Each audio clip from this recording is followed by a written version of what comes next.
Assalamualaikum warahmatullahi wabarakatuh. Waalaikumsalam warahmatullahi Waalaikumsalam. wabarakatuh.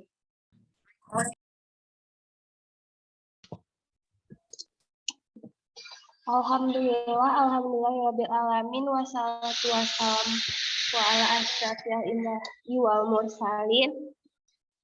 Puji berserta syukur marilah sama-sama kita panjatkan kehadiran Allah Subhanahu wa taala yang telah memberikan kita kesehatan serta sehat badan, sehat pikiran sehingga kita dapat berkumpul di ruangan yang berbahagia ini. Salawat beriring salam yang tercurahkan kepada baginda Nabi besar Muhammad SAW beserta para sahabat beliau sekalian.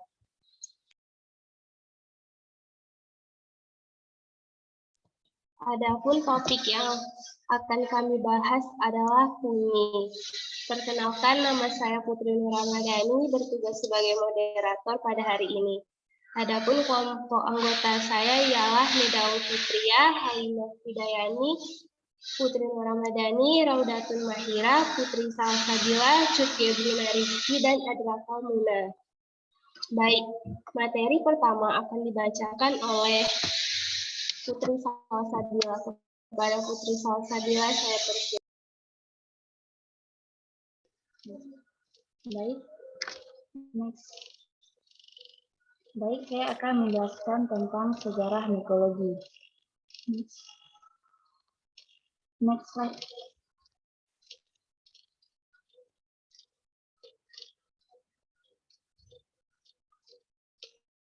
Next slide, Putri. Awal dikenalnya mikologi.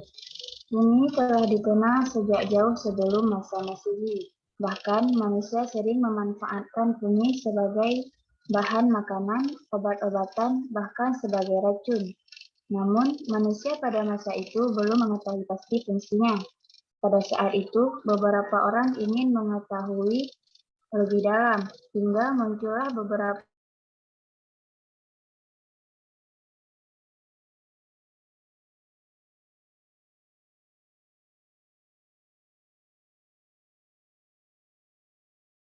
Baik, terima kasih kepada Putri Salsabila. Materi selanjutnya akan dibacakan oleh Adrakal Muna. Baik, saya akan membacakan tentang penemu fungi. Yang pertama adalah Dermaga Italia Antonio Michelin tahun 1679 sampai 1737. Dia dikenal sebagai pendiri mikologi modern karena dia menulis tentang suatu buku yang menunjukkan pentingnya struktur reproduksi dalam klarifikasi jamur. Dia orang yang pertama yang menunjukkan bahwa reproduksi terjadi oleh spora dan bukan oleh generasi spontan seperti yang diyakini sampai sekarang. Yang kedua,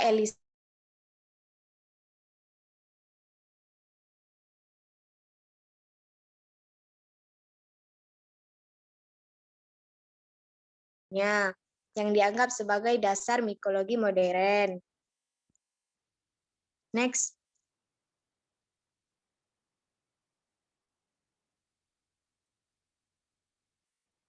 Yang ketiga, filsuf Theophratus tahun 372 sampai dengan 288 sebelum Masehi. Dia adalah orang pertama yang mendefinisikan jamur, menunjukkan bahwa tanaman tidak sempurna tanpa akar, daun, bunga, atau buah-buahan. Next. Yang keempat, Claudius Galeno. Dia adalah dokter Yunani. Mengklasifikasikan jamur menjadi 3 kelompok. Yang pertama Bolites, yang kedua Porcini, yang ketiga Mikes. Dan yang kelima adalah Andrea Mattioli. yang mendukung pendekatan Pliny yang salah tentang poncili beracun. Next. Yang keenam, John Ray. Dia adalah seorang ahli botani Inggris. Memisahkan jamur menjadi 3 kelompok sesuai dengan kebiasaan mereka. Tumbuh, epigeos, dan subterrane, dan klasifikasi morfologi. Yang terakhir adalah ahli botani terkenal, Andrea Caesar Pinio, mengusulkan klarifikasi jamur terutama berdasarkan perbedaan karakteristik morfologi dan perbedaan penggunaan spesies yang berbeda.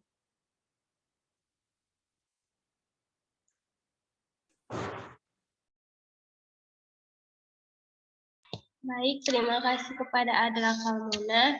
Materi selanjutnya yaitu evolusi fungi yang akan dibacakan oleh Halimah Hidayani. Kepada Halimah Hidayani dipersilakan. Baik, di sini saya akan menjelaskan evolusi fungi. Evolusi fungi berlangsung sejak fungi menyimpang dari bentuk kehidupan lainnya sekitar 1.500 juta tahun lalu, dengan percabangan Glomaleas dari fungi yang lebih tinggi pada 570 juta tahun yang lalu. Berdasarkan analisis DNA, fungi mengkoloni tanah pada waktu Kambrium, yaitu lebih dari 500 juta tahun lalu. Keanekaragaman fungi yang tinggi diketahui berasal dari zaman Devon di bawah Rini dan catatan sebelumnya tidak ada. Karena fungi tidak dapat mengalami biomineralisasi, mereka tidak mudah membentuk catatan fosil. Oleh karena itu, ada 3 tentang fungi. Yang pertama, salah satu dari Ordovicium telah dihilangkan dengan alasan yang tidak memiliki sifat-sifat fungi yang jelas dan dianggap oleh banyak orang sebagai kontaminasi. Yang kedua, posisi dari kemungkinan fungi Proterozoikum masih belum dibentuk dan mungkin mewakili cabang fungi. Ada juga kasus untuk afinitas fungi sebagai mikrofosil misterius Ornithiphilum karena fungi membentuk kelompok mirip hewan. Yang ketiga, garis keturunan seharusnya telah menyimpang sebelum garis keturunan hewan pertama yang diketahui dari fosil sawal waktu Ediacaran. Fosil paling pertama yang memiliki sifat khas fungi terdata pada masa Proterozoikum sekitar 1.430 juta tahun yang lalu. Fungi ini merupakan bentuk seluler yang telah membentuk struktur filamen dengan septa dan mampu mengalami anastomosis. Penelitian terbaru tahun 2009 memperkirakan kedatangan organisme fungi pada sekitar 760 sampai 1060 juta tahun lalu. Berdasarkan perbandingan tingkat evolusi dalam kelompok yang terkait erat. Sebagian besar era Paleozoikum, fungi tampaknya bersifat akuatik dan merupakan organisme yang mirip dengan cirit saat ini dalam kepemilikan spora berflagela. Adaptasi evolusioner dari cara hidup air ke darat mengharuskan diversifikasi strategi ekologi untuk memperoleh nutrisi, termasuk parasitisme, sabrobisme, dan perkembangan hubungan mutualistik seperti mikoriza dan lichenisasi. Peneliti terkini 2009 menunjukkan bahwa keadaan ekologi pada moyang Ascomycota adalah sabrobisme dan peristiwa lichenisasi independen telah terjadi beberapa kali. Fungi mungkin mengkoloni daratan selama waktu Kambrium, jauh sebelum tumbuhan darat ada.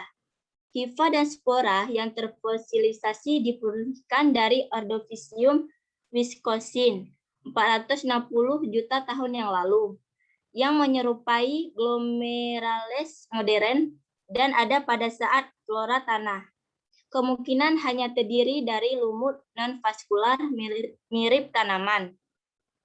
Prototaxites yang mungkin merupakan sebuah fungi atau lichen akan menjadi organisme tertinggi pada akhir Siluria. Fosil fungi tidak menjadi biasanya dan tidak kontroversial sampai awal Devon. Ketika mereka melimpah di Rhine, yang sebagian besar sebagai kelompok Zygomicota dan Chiridocomicita pada waktu yang sama, sekitar 400 juta tahun lalu.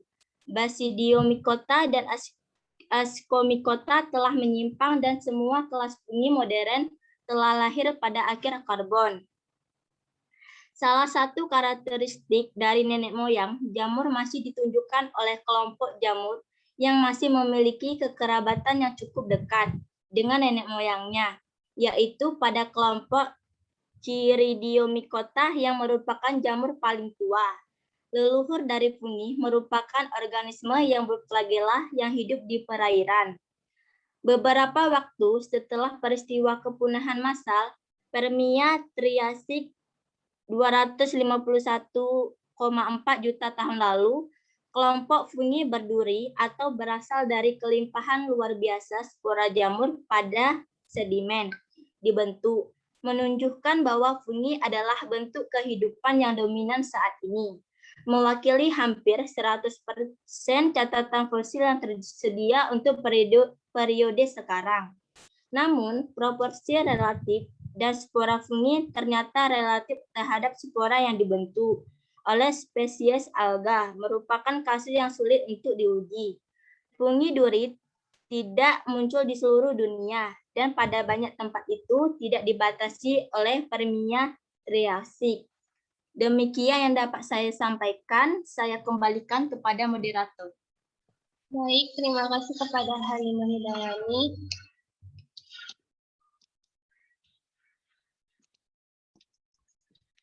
Selanjutnya yaitu klasifikasi fungi yang akan dijelaskan oleh saya sendiri. Yang pertama ada Basidiomycota. Klasifikasi fungi Basidiomycota mencakup sebagian besar spesies makroskopis dan amat mencolok. Jamur ini sering dijumpai di tanah lapang dan di hutan-hutan.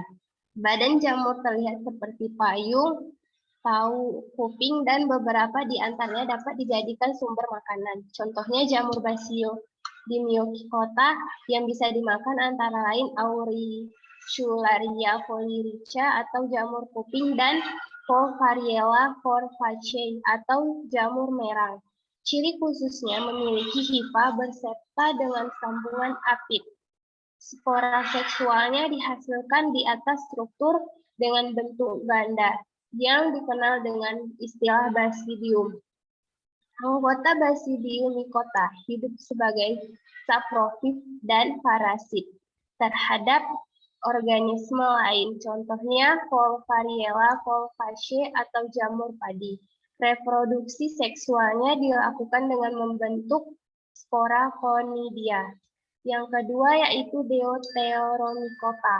Klasifikasi fungi Basidium mencakup sebagian besar spesies yang amat mencolok. Jamur ini juga sering dijumpai di tanah lapang dan pada hutan-hutan. Yang ketiga, Ascomycota. Ascomycota memiliki ciri khusus yaitu memiliki talus yang terdiri dari miselium bersekat. Dinding selnya terdiri dari zat kitin. Kelompok ini memiliki sifat uniseluler atau multiseluler. Anggota Ascomycota ada yang hidup saprofit, parasit, maupun simbiosis. Secara umum, anggotanya meliputi 3 kelas, yaitu Hemiochoetes, yang kedua Pleitomycetes, dan yang ketiga Phrynomycetes. Contohnya Aspergillus fumigatus dan Penicillium, serta Neospora untuk pembuatan oncom. Ciri-ciri atau karakteristik jamur ini termasuk antara lain yaitu merupakan jamur sejati bersama dengan Basidiomycota dan Deuteromycota. Yang kedua, bersel satu atau bersel banyak. Yang ketiga, Ascomycota multiseluler, memiliki hifa bersekat. Yang keempat, dinding sel terbuat dari kitin. Yang kelima, bersifat heterotrof, baik sebagai saprofit maupun sebagai parasit, dan ada yang bersimbiosis dengan organisme lain. Ascomycota hidup sebagai pengurai bahan organik khususnya dari tumbuhan atau sisa-sisa dari organisme yang ada di dalam tanah dan juga ada di dalam laut. Ascomycota bersel satu dan ragi hidup di bahan yang mengandung gula atau karbohidrat seperti singkong yang menghasilkan tapai atau sari anggur yang digunakan untuk membuat minuman anggur merah atau wine. Sebagian jenis yang ada di hidupnya sebagai parasit di organisme lain. Yang selanjutnya ada Cheirotridiomycota. Ini adalah divisi organisme zoosporik dalam kingdom fungi. Secara informal dikenal sebagai Chiriditis. Nama ini berasal dari bahasa Yunani yang berarti panci kecil, yang menggambarkan struktur yang mengandung pernah dirilis struktur yang mengandung dan belum pernah dirilis oleh diaspora.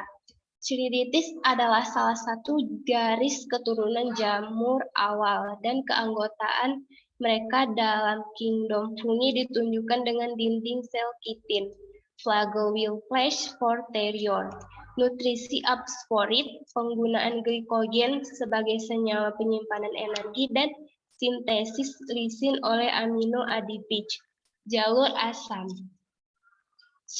Chiriditis Diomycota bersifat saprobik, menurunkan bahan tahan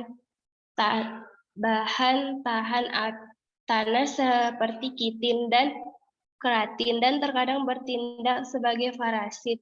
Telah ada peningkatan yang signifikan dalam penelitian Chiridiomycota sejak ditemukan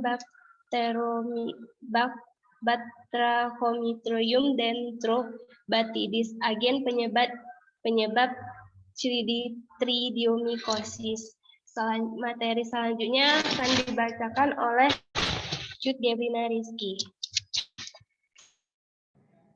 Baik, saya akan menjelaskan apa itu Zygomycota, yang disebut juga sebagai Desiconocytic true fungi. Jenis jamur yang terkenal dari kelompok ini adalah jamur hitam pada loti atau Rhizopus sp. Divisi Zygomycota memiliki anggota yang hampir semuanya hidup pada habitat darat. Kebanyakan hidup sebagai saprofit. Tubuhnya bersel banyak, berbentuk benang atau hifa, yang tidak bersekat dan tidak menghasilkan spora yang berflagela. Reproduksi Zygomycota terjadi secara aseksual dan seksual. Pada reproduksi seksual, jamur ini menghasilkan zigospora, sedangkan reproduksi aseksualnya dengan berkecambah atau germinasi spora. Spora tersebut tersimpan di dalam sporangium atau kotak spora. Jika spora matang, sporangium akan pecah sehingga spora terbawa angin. Apabila spora tersebut jatuh di tempat yang sesuai, maka spora akan tumbuh menjadi hifa baru. Zygomycota ini memiliki beberapa jenis yang mudah dijumpai dalam kehidupan sehari-hari. Beberapa di antaranya merupakan jamur pada makanan. Jenis jamur tersebut antara lain Rhizopus stolonifera.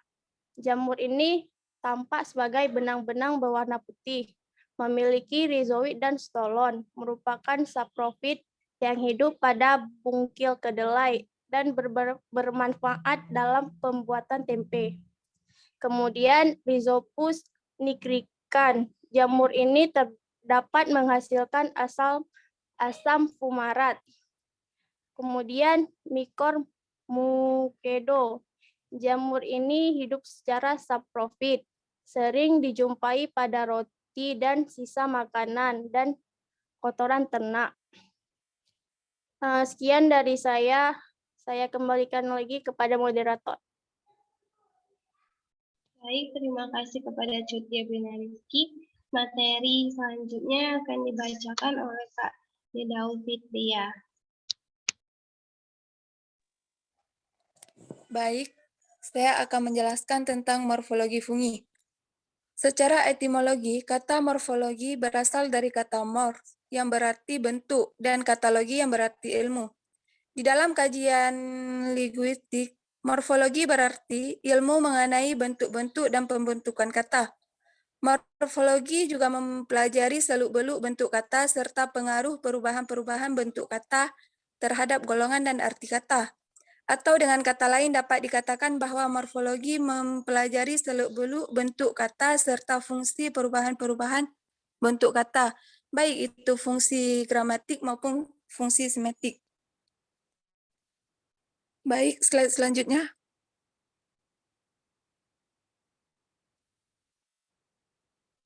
Struktur morfologi fungi yang pertama struktur mikroskopis, yaitu struktur tubuh jamur tergantung kepada beberapa jenis. Yang pertama, jamur satu sel atau jamur yang multiseluler. Contohnya seperti jamur kayu. Tubuh jamur tersusun dari komponen dasar yang disebut dengan hifa. Hifa dapat membentuk jaringan yang disebut dengan miselium. Miselium dapat menyusun jalinan-jalinan semu menjadi tubuh buah. Benang-benang filamen berbentuk silinder dengan diameter 2-10 mikrometer, panjang beberapa sentimeter yang tertutup oleh dinding sel yang kaku. Filamen ini disebut dengan hifa yang kemudian bercabang berulang-ulang menjadi jaringan kompleks yang disebut dengan miselium. Hifa dapat henti atau tanpa sekat atau bersekat-sekat.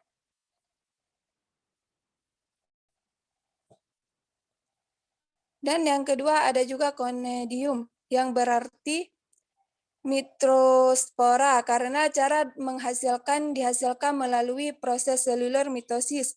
Dua sel haploid baru secara genetis identik dengan induk yang haploid dan dapat berkembang menjadi organisme baru jika kondisinya menguntungkan dan berfungsi dalam penyebaran secara biologis. Reproduksi morfologi dari conidiophore khusus ini seringkali khas dari spesies tertentu dan karenanya dapat digunakan untuk identifikasi spesies. Dan ada juga septum, yaitu perbatasan yang terbentuk antara sel-sel yang membelah selama pembelahan sel. Yang kedua, struktur makroskopis.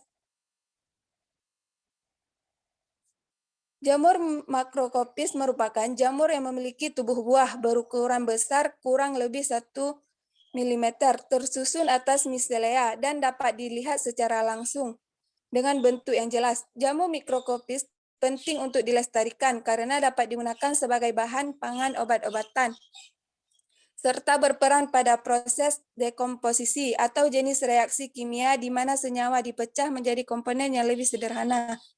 Jamur makroskopis dapat dijadikan sebagai sumber pangan dan bahan obat-obatan. Jamur mikroskopis yang dapat dimakan bisa dimanfaatkan masyarakat sebagai menu hidangan dalam menyantap makanan dan juga dapat digunakan sebagai obat-obatan. Baik, slide selanjutnya. Morfologi fungi juga dapat terbagi kepada khamir dan kapang. Khamir yang merupakan bentuk sel tunggal dengan pembelahan secara pertunasan. Khamir yaitu berbentuk bulat, oval, silinder, ogival, segitiga melengkung, atau triangular, yang berbentuk botol atau berbentuk alpukat atau lemon, dan lain sebagainya. Khamir juga berbentuk bulat dan dapat bersifat dimorfistik, lonjong memanjang yang berkembang baik dengan membentuk tunas dan membentuk koloni yang basah atau berlendir. Sedangkan kapang yaitu terdiri atas sel-sel yang memanjang. Kapang yaitu tubuh atau tulus suatu kapang pada dasarnya terdiri atas 2 miselium. dan spora. Miselium merupakan kumpulan beberapa filamen yang disebut dengan hifa. Berdasarkan strukturnya, hifa kapang dibedakan menjadi dua. Yang pertama ada asepta, yang kedua atau septa hifa.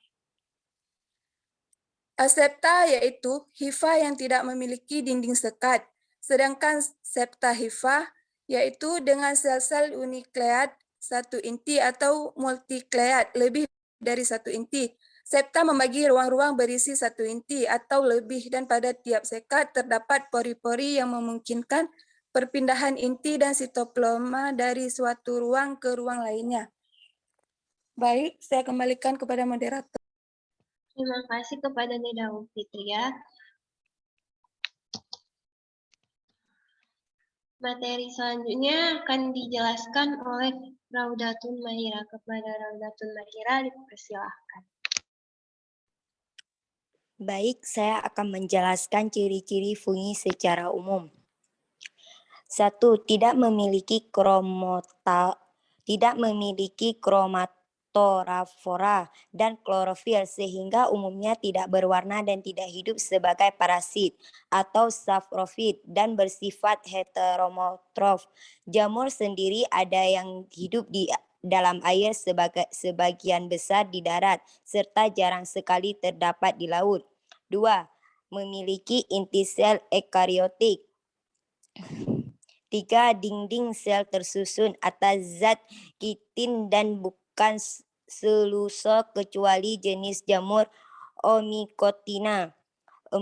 Hidup di tempat lembab dengan pH tanah yang bersifat asam karena tempat tersebut kaya akan zat organik. 5. Cadangan makanan disimpan dalam bentuk glikogen. 6. Sesuai dengan jenis jamur dapat berkembang biak secara vegetatif maupun generatif sehingga dapat berbentuk sel hidup yang haploid dan juga diploid. 7. Perkembangan secara vegetatif dengan menggunakan tunas, spora membelah diri dan dengan cara kolonidia. 8. Perkembangbiakan secara generatif dengan cara konjugasi dan juga dengan spora seksual. 9. Bagian tubuh jamur yang vegetatif tersusun atas hifa, benang-benang halus. Hifa ada yang bersekat dan ada yang tidak. 10. Perkembangbiakan dengan spora. Jika pada jamur yang hidup di air disebut spora kembaran yang mempunyai bulu cambuk. 11. Jamur yang hidup di darat bisa menghasilkan spora yang berbentuk di dalam kubus askus. 12. Beberapa dari jenis jamur dapat mengubah sel-sel tertentu menjadi alat untuk mengatasi saat kondisi yang buruk. 13. Tubuh jamur terdiri atas satu sel ataupun banyak sel. Tubuh jamur yang memiliki sel banyak disebut hifa. Slide selanjutnya.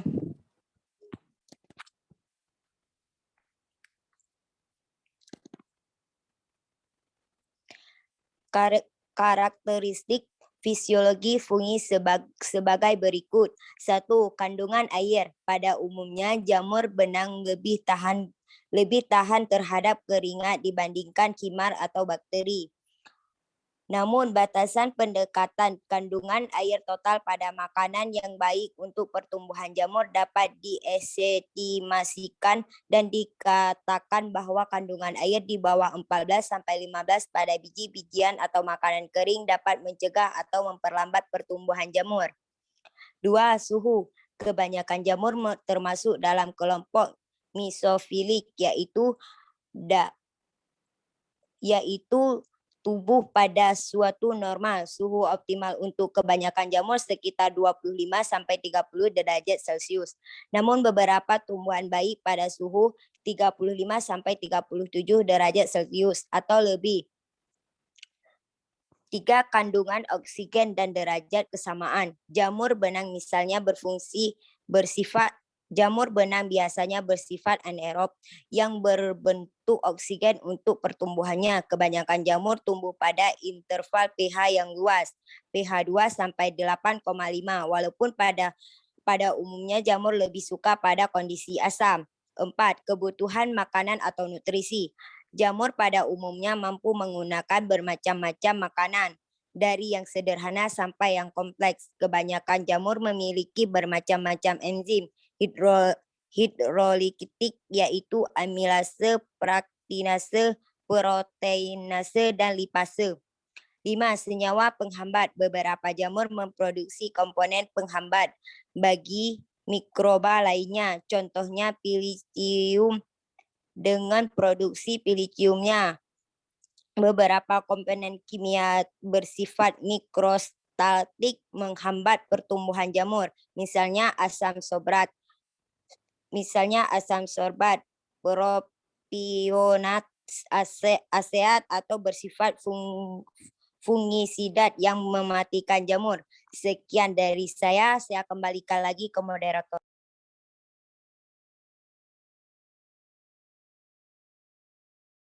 Sekian dari kami, hanya itu yang dapat kami sampaikan.